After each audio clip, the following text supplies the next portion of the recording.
કે રેખાબેન મહેરબાની કરજો, મારો છોકરો જી કરી પશુ માટે કર્યું છે, બીજી કઈ મગજમારી નથી કરતો. હવે સકલાને ગાયુંને એના માટે જ કરે છે. પશુ સારું તો બહુ દોડે છે, અપવાસ ઉપર એ રહે છે. હવે મહેરબાની કરી અને છોડો તો ભાઈ ગમાડે. રેખાબેનને જ કહું છું, રેખાબેનને જ કહું, અમારી મહેરબાની કરજો, ગરીબ માણસની વિનંતી. હવે છોકરાએ જે કર્યું એ તો મને પછી ખબર નથી, ફડાકો માર્યો એમ કહે છે, પણ બીજી મને નથી ખબર. દિલ્હી આવ્યો એ મને નથી ખબર. તો એ ઉજન ગયો અમને ખબર છે, પછી ત્યાંથી ક્યાં ગયો ને એ અમને નહોતી ખબર. પછી કાલે એને પપ્પાએ ફોન કર્યો, એ કે રાજુ તું ક્યારે આવવાનો છો? તો કે હું તો કે દિલ્હી ગયો છું કૂતરા માટે. પછી તો એને ફોને મૂકી દીધો. એટલે એ આવ્યો હતો ને કૂતરાનો વિડીયો, તો કે એને ખવડાવવાનું હોય કે મારવાનું હોય, એટલે મહિનો સેટીમાં ઢીકા મારવા. કૂતરાનો વિડીયો જોયો એટલે એને પશુનું ને એનું વધારે બહુ. પશુ પંખી કૂતરા ગાયને રોટલા આપે, કૂતરા ગાયની કુંડીઓ સાફ કરે, પાણી પાય, એવું બધું એને વધારે.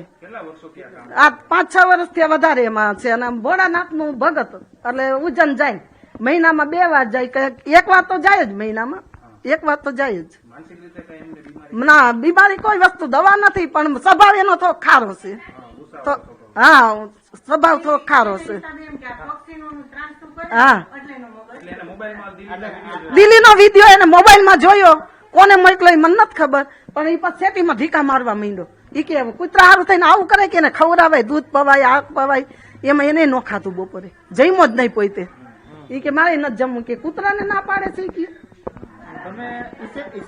इससे पहले क्या किसी के साथ मारपीट की है उन्होंने? ના ના 6 વર્ષ થયા તો કોઈ વસ્તુ નહીં.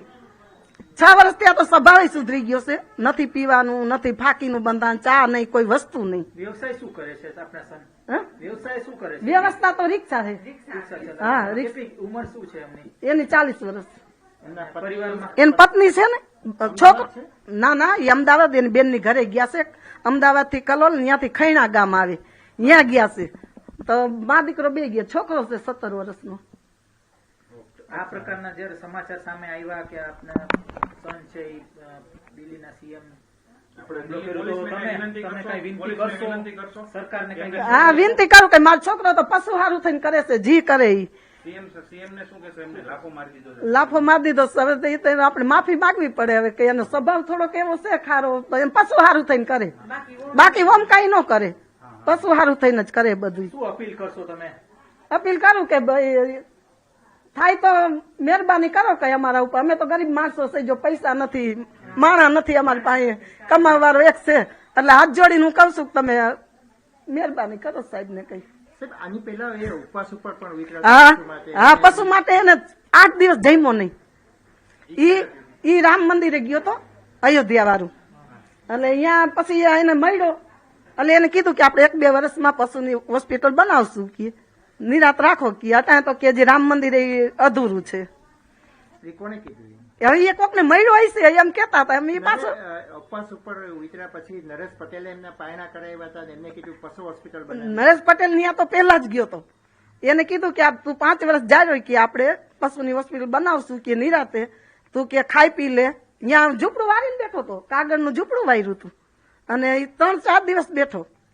ભાઈ નરેશ પટેલ ને ખબર પડી એટલે એને પછી લઈ ગયા અંદર ને બધી ફોટો લીધો રાજુનો, અને એમનો ફોટો એની હારે લીધો. દિલ્હીના સીએમ ને શું અપીલ કરશો એક માં તરીકે? માં તરીકે હું કઉ છું મારા છોકરાનો સ્વભાવ થોડોક એવો, પણ એ પશુ સારું થઈને કરે છે. હવે ઓમ કઈ મગજમારી નથી કરતો, ઘરમાં નથી કરતો હવે.